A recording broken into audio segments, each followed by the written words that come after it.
Claro. E já que vamos falar de terrorismo, agora nós vamos falar de segurança pública, tá certo? Que esse é um terrorismo real, porque aterroriza a população. Muito. A Polícia Militar de São Paulo já recapturou 157 detentos em todo o estado que descumpriam regras durante a saída temporária. E a saidinha, tudo ganha apelido aqui no Brasil, a saidinha só começou ontem. Um exemplo de regra que leva à recaptura dos detentos durante a saidinha é a proibição do uso de drogas. Usou, é recapturado. Ao todo, o Poder Judiciário autorizou a saída temporária de 373 presos do regime semiaberto a partir de 17 até o dia 23 de setembro. Em São Paulo e na região metropolitana, foram 56 recapturados. 15 deles foram flagrados frequentando a região da Cracolândia, ou para vender um baseadinho ou para consumir. Então, eu vou começar aqui perguntando para Priscila Silveira, você é a favor ou é contra o Instituto da Saída Temporária? Só pedindo licença, Priscila, para explicar. Saída temporária é para preso que está em colônia penal. Saída temporária não é para quem está preso, como aplica aqui no Brasil. De acordo com a lei, é para quem está no regime semiaberto. Tá certo? E ele sai aí 5 vezes por ano, uma semana a cada dia, e tem que ter bom comportamento, uma série de requisitos. Você é a favor ou contra a saída temporária? E se for a favor, você é a favor ou contra avacalhar a saída temporária como avacalharam? Tá. Capeza, agora eu vou ser um pouco xingada, né? Por todos aqui, mas faz parte. Veja só, tá? Isso é uma garantia que se desdobra de um preceito constitucional, né? Aqui eu estou falando tecnicamente, porque deixa eu só explicar por que eu sou a favor, eu sou advogada. Claro que eu, enquanto cidadã, se eu for falar enquanto cidadã sem que eu me valha de uma tecnicidade, eu vou ter outro comentário. Então, falando tecnicamente, sou a favor, isso é uma garantia do preso, até porque é importante a gente lembrar que a saída temporária ela não é dada para toda e qualquer pessoa reeducando. O que ela é? Para as pessoas que já estão no regime semiaberto, ou seja, elas já vão à rua. Então, elas não estão indo na rua por causa da saída temporária, ponto. Isso é uma garantia que é dada para as pessoas que já estão no semiaberto, elas já vão para a rua e voltam para o estabelecimento prisional. Agora, é claro que a gente tem que se basear em estatísticas, eu não sei quantos mil presos saíram, a gente tem aqui 150, né? Então, se você for ver, não é uma estatística tão alta, a ponto da gente retirar, porque aqui no Brasil a gente fala sobre a maioria. Então, o que as pessoas... O que eu vejo, tá, Capeza? Eu preciso aqui explicar. Eu vejo que isso aqui é uma guerra política. Então, que vende. Então, vamos trabalhar, eu vou tirar os presos, vou tirar vou tirar esse direito do preso. Ah, então vende. E vende mesmo, vende. Então, no sentido de vender, porque a gente precisa de segurança pública, a gente precisa, eu não estou dizendo que eu sou a favor do crime, tá, gente? Deixar bem claro aqui.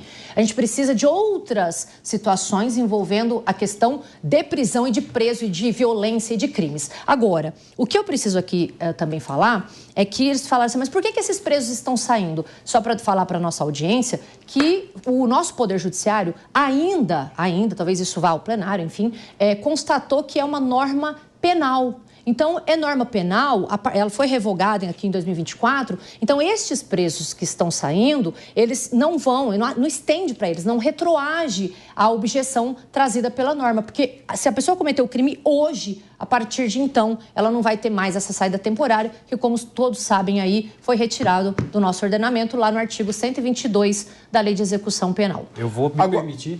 José Milagre, isso que eu ia perguntar para você, eu acho que você vai discordar, porque a Lei de Execução Penal entrou em vigor no Brasil no dia 1º de janeiro de 1985. Ela é de 84 e entrou em vigor em 1º de janeiro de 85. Ela vai completar 40 anos. Nessa época não tinha PCC, não tinha nem comando vermelho, era falange, era uma falange ainda, não era nem um comando. Ilha Grande. No Rio de Janeiro, né?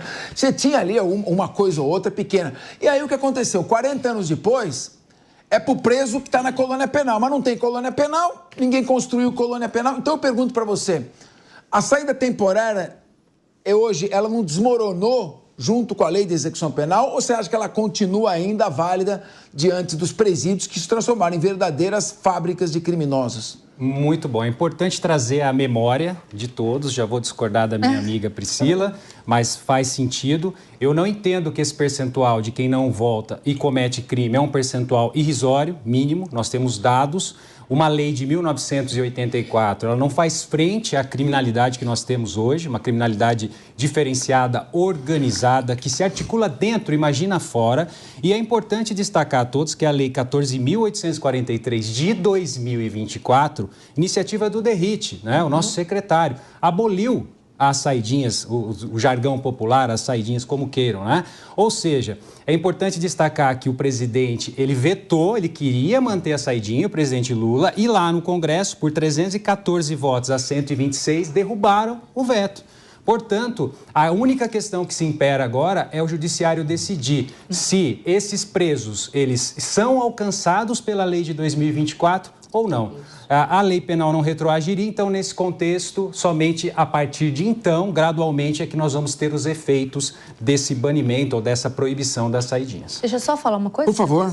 Na verdade, a saída temporária não foi abolida, eles retiraram, né, a questão de eles se encontrarem com a família. Ainda persiste lá no artigo 122 a possibilidade dele frequentar a escola, que logo mais, viu, eles também vão retirar aí. Porque, claro, como bem disse aqui o Capês e o Milagre, a gente tem uma lei de 84 e a evolução da criminalidade vai se expandindo. Só que o que acontece? Como eu não tenho políticas para enfrentar quem tem que enfrentar de frente, aí eu tiro o direito de outras pessoas, que é o que acontece. Agora, o Henrique pediu a palavra, eu quero ouvir você, quero ouvir o Jean Menezes de Aguiar, porque eu tenho só uma dúvida que eu queria deixar aqui para vocês responderem. Regime semiaberto é para quem está num fazendão, uma colônia penal agrícola. Agora, o sujeito está no regime semiaberto dentro do presídio. Então, no Brasil tem coisas maravilhosas. É o seguinte, o sujeito tem direito de ir para a colônia penal, mas não tem colônia penal. Então, ele está juridicamente na colônia penal, porque ele tem direito. Mas, de fato, ele está no presídio convivendo com crime organizado.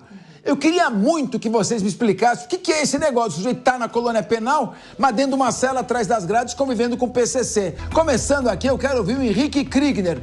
Doutor Henrique Kriegner, afinal de contas, a advogada Priscila Silveira, leal aos seus princípios, e veja bem, ela está falando sobre um prisma jurídico.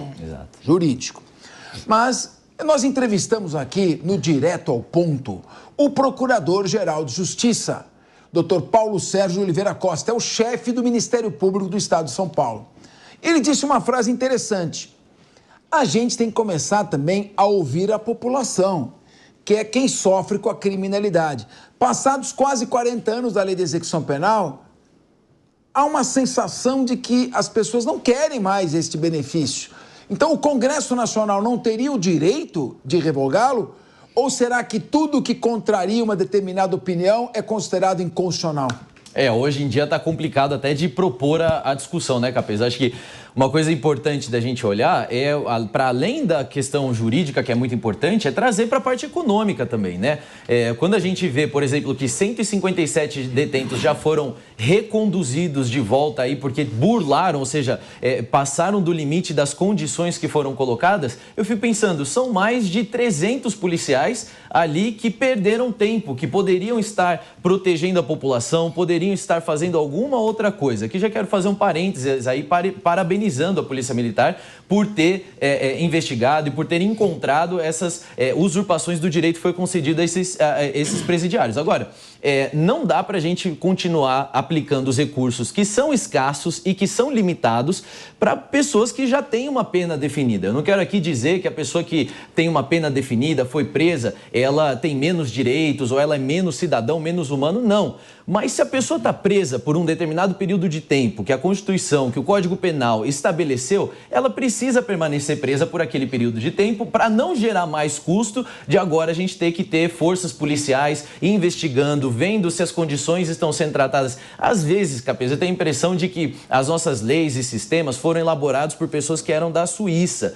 ou que viviam lá em países mega desenvolvidos e esqueceram que a gente não tem a sofisticação na prática toda como a gente tem nas ideias. A gente tem muita ideia boa, muitos sistemas que funcionam em grandes lugares, mas chega no Brasil, é presídio superlotado, é falta de condição e policial que já não recebe o quanto deveria receber, tendo que fazer o trabalho que talvez o juiz não se deu o direito de completar. Então, essa é a grande preocupação que fico vendo essa história aqui. Professor Jean Menezes de Aguiar, eu costumo dizer o seguinte: o papel aceita tudo. Então, claro, a lei é perfeita do ponto de vista, mas o Poder Executivo não fez nada do que estava escrito que o legislador pediu. Como é que vai funcionar? O Brasil tem leis maravilhosas. Sabe que uma vez eu consegui um recurso para a creche da Catedral Anglicana, lá na favela de Paraisópolis, que é a primeira creche bilíngue do país. Uma creche com 2.000 crianças, que tem um trabalho maravilhoso da Catedral Anglicana. E eu consegui os recursos para ampliação. Quase não sai o recurso, sabe por quê? Porque precisava ouvir a aeronáutica se uma creche térrea podia atrapalhar o voo das aeronaves. Porque está na lei, não que é culpa da aeronáutica, está escrito na lei. Como é que você vê essa dicotomia entre a imaginação maravilhosa do legislador, que é fazer uma coisa ideal, e algo que não funciona? É também, eu diria, uma narrativa? E a gente tem uma situação trágica no mundo, que é o seguinte: isso é muito difícil de se lidar com isso. O direito penal faliu na Alemanha e faliu nos Estados Unidos. Não se sabe o que fazer. Discutir-se o crime pela ótica do direito penal e não pela ótica da educação, a gente sabe que é enxugar gelo.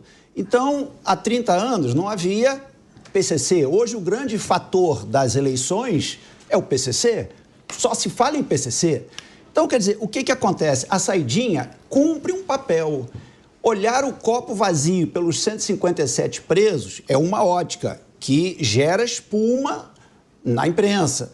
Mas existe 98% de pessoas que cumprem rigorosamente, vão e voltam, encontram os familiares, os filhos. Então, este papel humanista do direito também é muito importante. E a sociedade precisa ter essa sensibilidade e essa misericórdia, em certa medida, uma palavra ruim, mas... e essa atenção para com os detentos. Então, a gente vive essas dificuldades muito difíceis de serem conjugadas aí. O fato é que os presídios hoje são dominados pelas organizações criminosas. Agora, você que nos acompanha, aí que gosta aí do nosso jornalismo, a gente discute sempre os temas com bases concretas. Cada um tem sua opinião, mas com bases concretas. Se você tiver interesse em se aprofundar sobre esse assunto, toda quinta-feira eu publico um artigo no site Consultor Jurídico. Logo que foi aprovada essa lei, eu publiquei este artigo, né?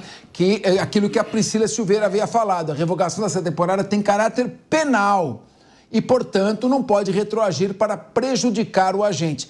www.conjur.com.br, sempre tem artigos variados lá, você pode consultar.